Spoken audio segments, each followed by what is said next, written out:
You wanna know what my favorite movie is?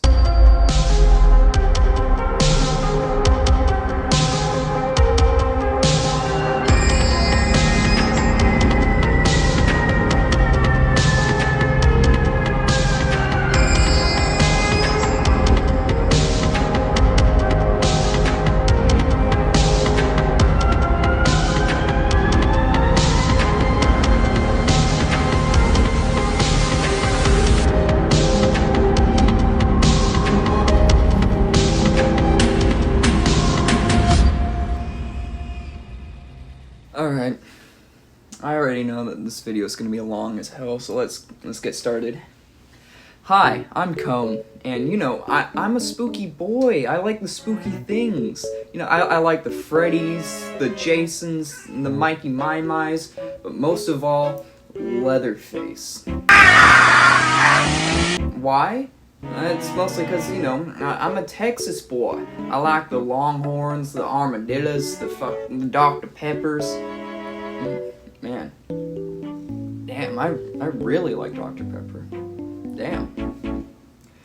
Ever since I was in like the 3rd or 4th grade, I've been obsessed with this character in this franchise. I mean, just look at this mask I made. Would you believe that this started out as a cheap Michael Myers mask I got off Amazon? It's a franchise, much like a lot of other slasher franchises, has a few highs and, unfortunately, too many severe lows. But Leatherface has always stood out to me as one of the best slashers out there. I mean, the dude wears a mask of human skin and wields a chainsaw. Yeah, I imagine getting stabbed with a knife, or 4, would sting quite a bit, but imagine a spinning row of sharp teeth easily shredding its way through you. And not to throw shade at anyone's favorite killer or anything, but like a standard hockey mask or latex mask is nothing comparable to a bloody remains of what used to be your best friend's face. Look, my point is, Leatherface is really cool. Well, whenever people know how to handle the character anyways. Our big boy turns 50 this year, and I figured to celebrate, I'd go through and talk about every single installment in the franchise. And you know, we'll do a tier list because, you know, why not? Let's go ahead and rank every single timeline because there are so many different timelines in this series. Anyway, let me tell you why Leatherface is my leather fave. I am going to Kurt Cobain.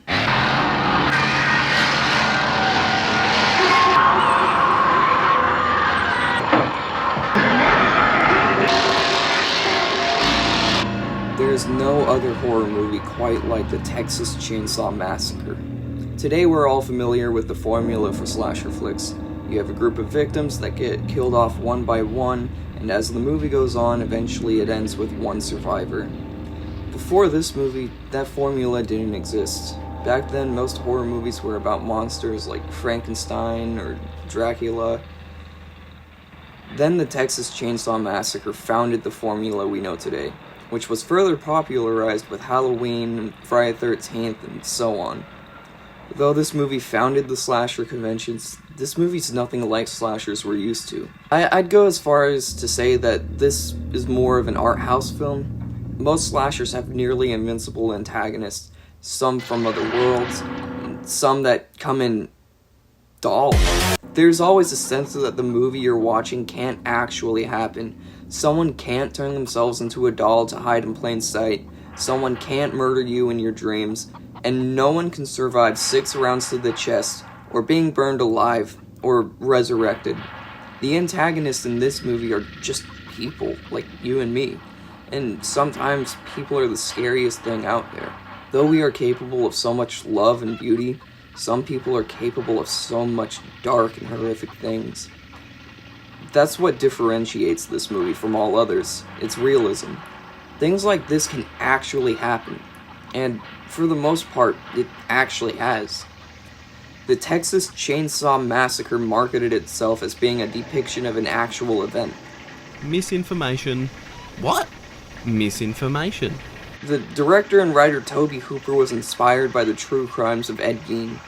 If you don't know much about Ed, I'll just say that, like Leatherface, he wore human skin, robbed graves, and decorated his home with human remains. That's about all the comparisons that we can make, though. Ed never used a chainsaw, and he never even lived in Texas. Funny story, actually. Toby got the idea of the chainsaw when he was Christmas shopping. The line he was standing in was so long that he thought to himself, man, if only I had a chainsaw, then I'd really be able to cut the line. Though this movie didn't actually happen, it feels like it actually happened. Most of the realism comes from the actual hell that these people had to go through to make the movie. The infamous dinner scene especially. It took them at least 27 hours straight, all because this asshole refused to go through the makeup process more than once. So the only way they could get the scene done was by getting it all done at once. There's a couple of things to take note. Fake bones back then apparently cost less than real bones. I don't know if you've noticed this, but the house is filled with skeletons and bone decor and bone furniture in every room. Which, yes, the skeletons you see in this movie were all real. Even the dead animals. So because the scene was set at night, they had to black out all of the windows. All of this, mixed with the intense Texas heat, made the entire house smell putrid. Between takes, people were running to the windows just to throw up. As you'd imagine, people weren't having a good time. Especially Marilyn Burns, who accidentally had her finger sliced open for real. You can see on camera how much she wasn't having a good time. As a matter of fact, I wouldn't be surprised if she wasn't even acting at all. Leatherface himself is unique because he isn't inherently evil. He's just a product of how he was raised. It was implied and further elaborated on in the sequel that the family resorted to cannibalism after Grandpa was pushed out of the job at the slaughterhouse. He then raised Leatherface and his brothers Drayton and Nubbins to kill and eat. Being abused and misled his whole life, he isn't right in the head. He wears masks of people's face to show some sort of personality that he's lacking. He isn't looking for vengeance like Jason Voorhees. He doesn't have a vendetta like Chucky. He certainly doesn't take pleasure like Freddy. Leatherface is just a guard dog trying to keep people from invading his home. Not even Drayton enjoys killing. He himself states that he doesn't take pride in it. I just can't take no pleasure in killing. There's just some things you gotta do. Don't mean you have to like it. Nubbins the hitchhiker, though, is a completely different story. He does take pride in killing. The very first thing he talks about when we meet him is how he was the killer at the slaughterhouse. He proceeds to show Franklin photos of the cattle he's killed. He cuts himself and laughs about it, and then cuts Franklin when he doesn't accept a photo he took of them. He even sets that photo ablaze. Alright, let's take a short moment to talk about Franklin, the single most obnoxious person in this entire movie. Come on, Franklin. It's gonna be a fun trip.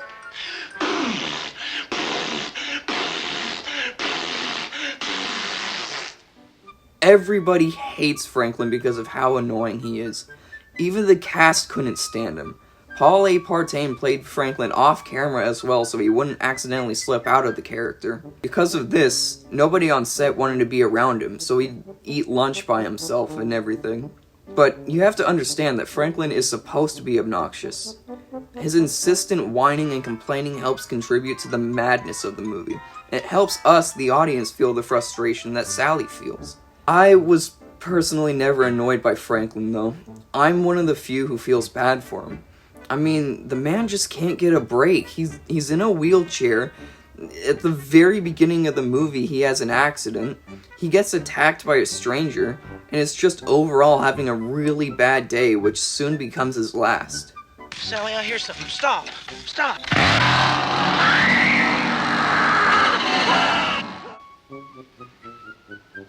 If I have any more fun today, I don't think I'm going to be able to take it. Another thing that people don't talk about enough is that in this scene, Franklin is eating human meat and is unaware of it. You do know who he bought that sausage from, right? Okay, I don't think any explanation is needed. Nah, I'm just kidding. I could gush about this movie for days on end. Maybe one day I will, but we have 8 more movies to talk about. And this next one is drastically different from this one. The Saw is family. Music is my If I could describe Texas Chainsaw 2 in one word, it would just be fun. Tobe Hooper didn't want to make the same movie again, and you can tell. I mean, Leatherface falls in love, and there's a fucking chainsaw fight at the end. Plus, we got Tom Savini doing practical effects, and as always, it looks great. This movie is very 80s, with its music taste and characters. The characters in the original felt like real people who were just put in an unfortunate situation. They never had any character development or motives other than to just simply survive. The characters in this one are written like they're in a movie, and they have movie dialogue. Our main character, Stretch, is a radio station host who just wants to become a real reporter. Lefty is the brother of Sally and Franklin, looking to hunt down the Sawyers and get revenge for his brother's death. He's played by Dennis Hopper, who has gone out to say that this was the worst movie he's ever done. But I guess he forgot that he was in the Mario Brothers movie.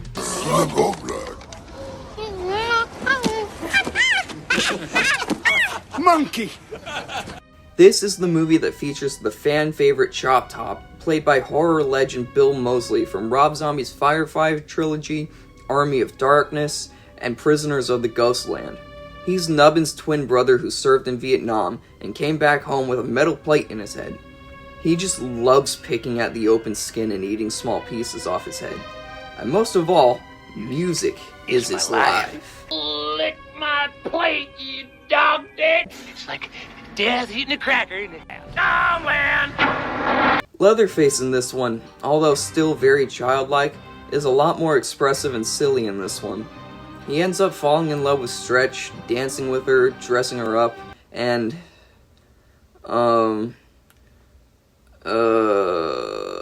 Drayton is a lot crazier in this movie. Chop Top is a lot wilder than Nubbins was, who's now just a corpse being carried around. So he's constantly running around dealing with a bunch of nonsense. You gotta run for that money now. Chase that dollar. Gotta go fast to catch it. You dumb baboons are too dumb to even feel bad. I'm tired of kicking your ass. We first see him in the movie at a chili cook-off where he feeds a jub. A jub? What the fuck is a jub? We first see him in this movie at a chili cook-off where he feeds the judges human meat and the judges even pull a tooth out of her mouth. How did he get away with that? Whoop. It's one of those hard-shelled peppercorns. I love this town. This town loves prime meat. Lefty. Oh, Lefty. Lefty is utterly insane. Just as insane, if not more insane than the Sawyers. There's a scene where he goes to a small saw store and just lays out a fat stack of hundreds and grabs a few chainsaws off the shelf. He gets 2 small chainsaws holstered on his hips for dual wielding, and 1 big boy for vengeance. Seriously, he is crazy through and through. He even ends up killing Leatherface at the end. Okay, so this one really depends on your stance on whether or not you can watch campy movies or not.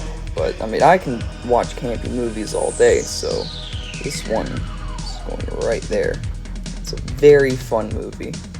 Texas Chainsaw Massacre 2 is very hit or miss with people. You either love its dumb funhouse tomfoolery, or you hate it because you're too serious for it. But New Line Cinema would later get the rights for the producers of A Nightmare on Elm Street to make the next Texas Chainsaw movie. So in 1990 we got...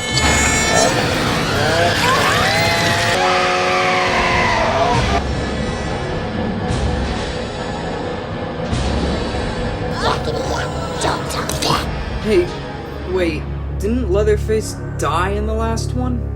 I mean, 1 chainsaw to the stomach and an explosion just left him with a leg brace? Fuck, okay, whatever, I guess. Viggo Mortensen is in this one. TCM3 has a lot of interesting ideas. It's set in the deserty parts of Texas. The family now hunts people down, and they drive a big-ass truck with skin tied down over the hood. And Leatherface has a daughter. Like, an actual daughter.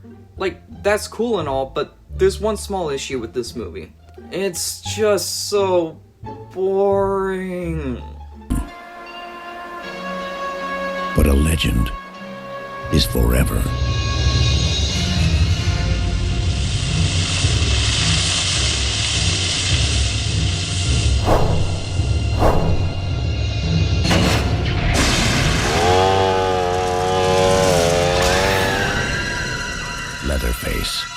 Texas Chainsaw Massacre 3.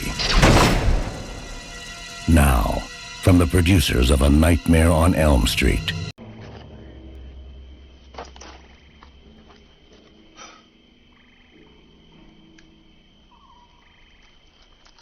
Thanks.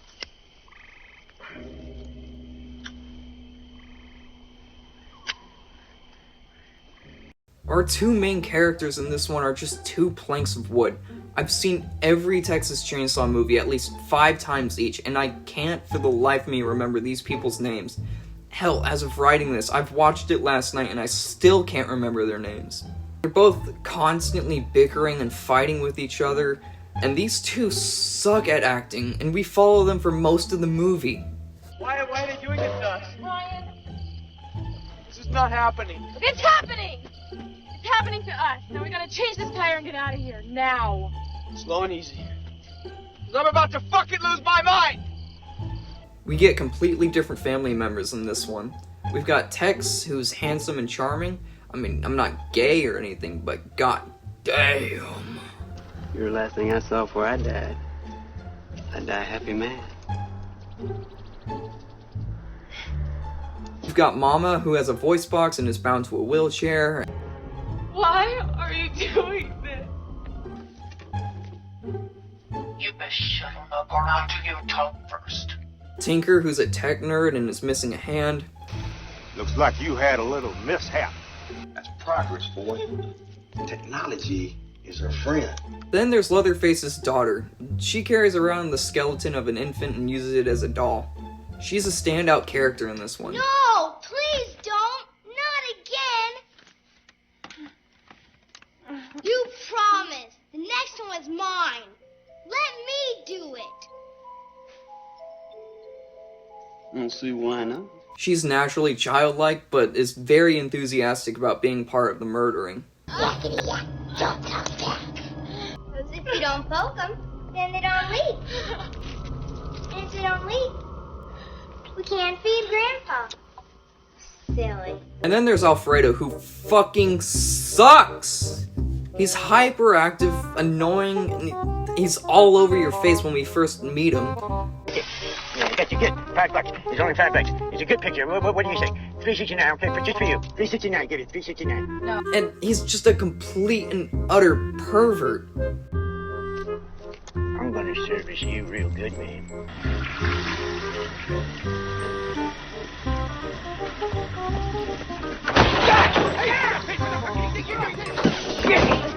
Son of a bitch!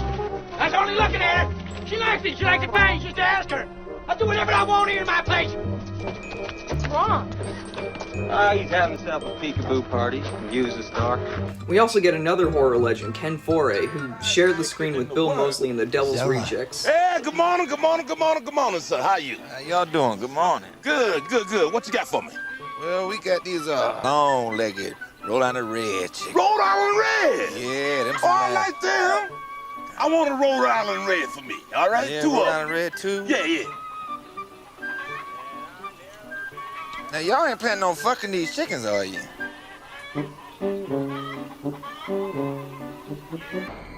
Let me introduce myself.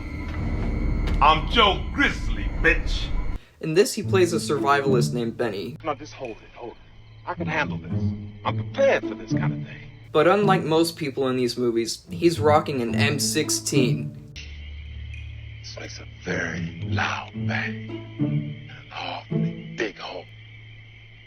Do I know you? He even goes toe-to-toe in a pond with Leatherface before taking a chainsaw to the head, and somehow surviving it? Yeah, test audiences really liked Benny and were upset that he died at the end, so they reshot the ending to include him, even though it doesn't really make sense. The only time this movie is any fun is when we see the Sawyers in the movie.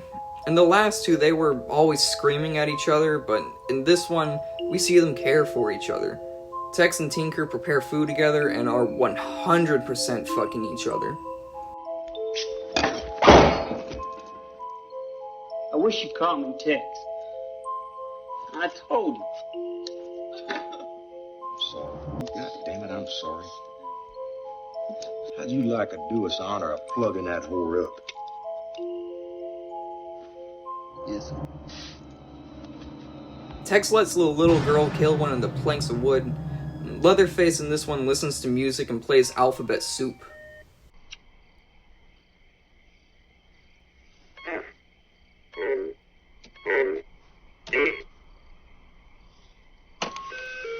Don't try again.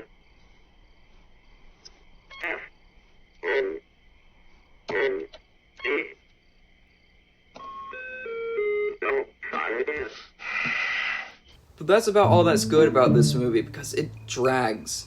Most of the first half is driving, and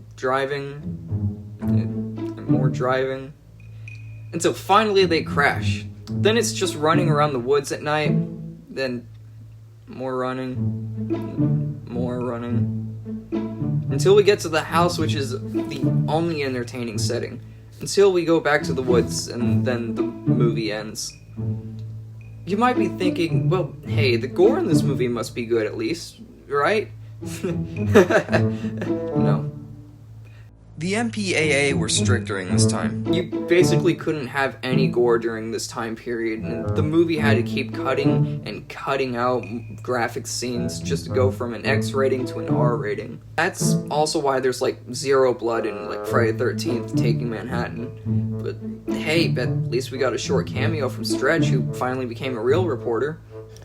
Okay, so this movie it's not bad, but the only thing that comes to mind when I think of this movie is just Leatherface has a daughter, and everything else is just so forgettable. So it's not bad, so it's just gonna... Alright, and, you know, maybe the next film in the series won't be as bad. Right?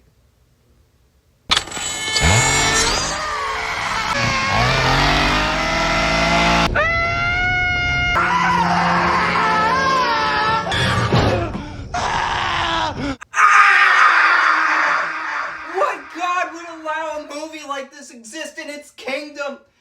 Why must we suffer such cruelty? It is astonishing how bad this movie is. It is so bad that it's almost a spectacle that only comes around once in a lifetime. This movie needs to be locked in a cage where people can pay money to see it, where they can throw peanuts at it. This movie deserves to be ranked right next to Thanksgiving and Jack Frost, but hardly anyone knows of this movie's existence. How does a movie this bad even get made? Originally titled Return of the Texas Chainsaw Massacre, it stars Renee Zellweger, Matthew McConaughey, features Leatherface as a brave queen, has an actual porn star in the cast, Like I'm even interested. Holy shit! has cannibals that order pizza, and for some reason has the Illuminati. Like, what the fuck? Listen, I've seen a lot of bad movies in my time. Sometimes you get movies that are just flat out bad, and then other times you get movies that are so bad that they're good. Although, not everyone could say the same thing, I consider to rank this movie as so bad it's good. It just depends. If you watch this movie by yourself, you're going to be in agony. But if you get a group of friends and you drink for every time you roll your eyes, then you might have a fun time with this. There is so much that is wrong with this shit heap that my brain feels scrambled every time I think about it. I mean, where do I even begin? The characters are all written terribly, and their awfulness is only enhanced by the god-awful acting. First, I'm gonna kill you. It ain't no fucking biggie.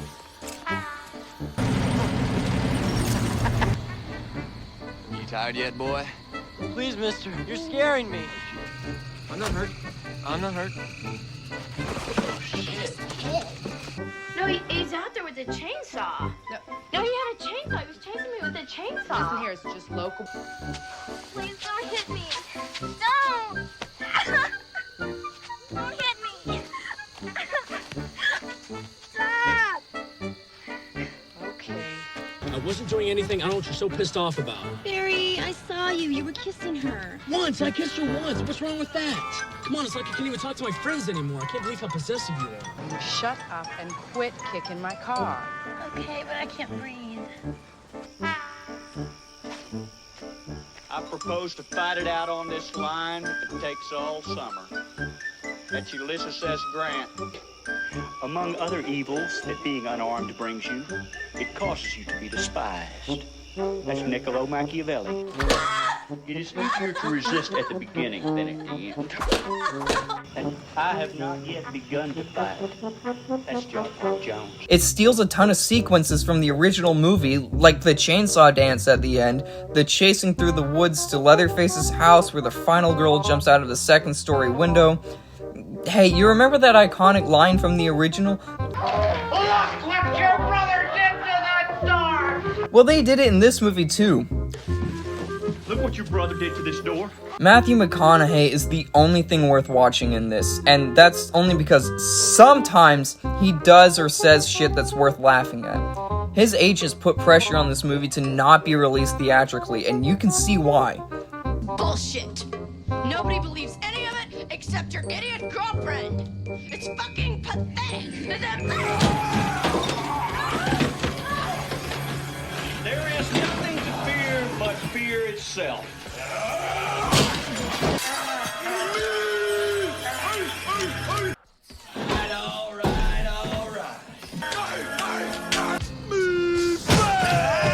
And he's the main villain in this, not Leatherface. Whenever Leatherface is on screen, he's always fucking screaming. If you thought Franklin in the original was obnoxious, you are going to fucking despise this entire movie. I'm gonna leave, and no one is gonna stop me. You sit the fuck down! Shut up! Like I've said earlier, I've seen every TCM film at least 8 times each, and after watching this one recently, I think I understand what the Illuminati has to do with the Slaughters. They're called Slaughters in this one. So Matthew McConaughey works with the Illuminati. Throughout the whole movie, he's talking about how they're watching them through the walls and everything. You don't think the FBI has its place under 24-hour surveillance? You don't think there's transmitters in all these walls? Get to know him. It's just this job, you know, all the stress. It's his job to kill people.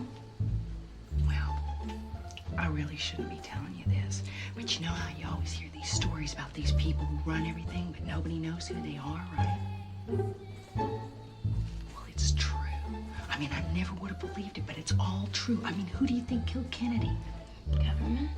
No, that government stuff is bullcrap. It's these people. And at some point, a mysterious man in a suit shows up at the house, and he's got, like, weird belly engravings and shit, and he just licks Renee Zellweger, and it's just like, I want them to know the meaning of horror, and shit. Well, if you want to know the meaning of horror, don't watch this movie. Watch Come and See instead. But essentially, the Slaughters are helping the Illuminati with a spiritual experiment or some shit. It's been an abomination. You really must accept my sincere apologies. It was supposed to be a spiritual experience. I can't tell you how disappointed I am. Fuck you. Anyway, it ends with drag queen Leatherface hanging out on the passenger side of his best friend's ride, trying to holler at me, until Matthew McConaughey gets killed off by a completely random crop duster. I am not kidding. I would put it here, but there is a little bit of, like, enjoyment out of this movie in terms of just being able to laugh at how bad it is. Like, it's so bad that it's actually kind of funny, like with that scene where that one girl is hitting the other girl with the stick, and she's just like, no, don't hit me, stop. So, you're going in the bad category. Anyway, I'm done talking about this movie. Let's have Michael Bay take a shot at this.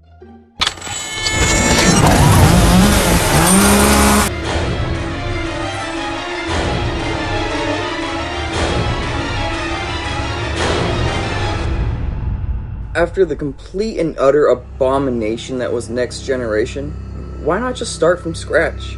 That's where Michael Bay's production company, Platinum Dunes, came in. Platinum Dunes is responsible for the Friday the 13th and Nightmare on Elm Street remakes. Whereas I described the original as hot and dirty, I described the remake as cold and wet. I mean, damn, this is a wet-ass movie! This also happens to be the very first Texas Chainsaw flick I've ever seen, and for the longest time in my childhood, it was the only one I wanted to see. My mom initially wouldn't let me watch it because, you know, I was a young goblin kid. So I spent a good amount of time just watching the trailer for it on YouTube over and over and over again. Eventually I did get to watch it, and I loved it. But seeing it now as a somewhat grown-ass man, what do I think of it now? It's fine. It's serviceable. I can tell that there are some people who hate this movie, and there are some people who love this movie, but after watching it again, I'm kind of indifferent to it. Daniel Pearl returns as cinematographer for the remake, but this movie looks vastly different from the original, but it's still so damn beautiful. John Larroquette also reprises his role as the narrator, except this time he wasn't paid with the joint. The film which you are about to see is an account of the tragedy which befell a group of 5 youths. It is all the more tragic in that they were young. Instead of having the title crawl like the original, we're treated to old footage of police uncovering corpses and uncovering evidence. Both this movie and the original have a hitchhiker, but this one has a drastically different hitchhiker. Instead of having a crazed lunatic, this movie's hitchhiker is just a severely traumatized girl who managed to escape the Hewitts, which is what the family is called in this one. She ends up pulling out a gun that was concealed in her, and uses it to blow a massive hole in the head right in front of everyone in a truly shocking scene. I mean, look at this shot right here. They have the camera looking at everyone's horrified reactions, and then the camera moves back through the head of the hitchhiker and then out through the window. They filmed that shot practically. They had to do it over and over and over again to get it to look right, and it is such an impressive shot. As for, like, this scene, you could make the argument that it was purely for shock value, but, I mean, it gets our cast a reason to be stuck in Texas instead of having them just run out of gas like the original. Holy Jesus. What is that? What the fuck is that? What is that, Private Pile? Sir, jelly donuts, sir! Okay, I have to talk about Arlie Ermey as Sheriff Hoyt. He solidifies himself as the single most memorable relative to Leatherface. This man is a straight-up vile menace. That scene where he's interrogating Morgan is so damn suspenseful because you know this man isn't a cop. Well, you couldn't already tell by the way he handles dead bodies. It seems so wrong. Don't give me any crap, young lady. God damn it, I got just as much respect for a dead body as anybody around here. Hey! Get that nasty goddamn thing out of the back seat of my goddamn car. Put it in the trunk. What the hell's the matter with you? Now, I gotta get into the problems I have with this movie. I'm not afraid to say that the remake tries way too hard to be scary and it just ends up coming off as being cool. Simplicity really is key to horror. In the original, Leatherface wore just normal clothes and kept his faces of his victims intact, because it shows a little bit of humanity on his mask, and you can see that this used to be a human being's face. Leatherface in the remake, however, is dressed in rags, his clothes are all dirty, and his mask is rotten and covered in scars, and it gives him a bit of a Frankenstein's monster kind of look. It certainly doesn't look bad by any means. I mean, this is probably the most recognizable design Leatherface ever had, but he just looks badass. He doesn't look scary.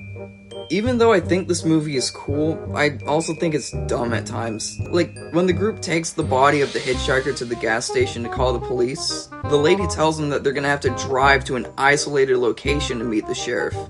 Yes, they get upset and all, but like, dude, I mean, come on! Do you morons not have any sense of danger at all? Does this situation not seem fishy to you in any way? You're just gonna go along with it? You're not gonna stop and ask, is this how the police would normally handle a situation like this? Young man, what you do is your own business. It's your business now, bitch! There's a part in the movie where Leatherface just drops Aaron down into the basement and then walks away. What? What are you doing, man? You have to secure that meat! She's gonna get... Oh, look. She's escaping, and you're wondering why. Fucking bozo. Immediately after Leatherface was being dumb, Aaron does something dumb. Her friend is asking her to mercy kill him because, just look at this man. He's not doing alright.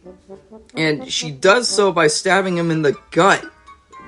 Dude, that's gotta be like the slowest, most painful way to mercy... Having the final act be set in an abandoned slaughterhouse is a really good idea, but there's a problem with this. We've established that this is an abandoned slaughterhouse. It's even further elaborated on in the prequel, which we'll be talking about next. So, there aren't any people here.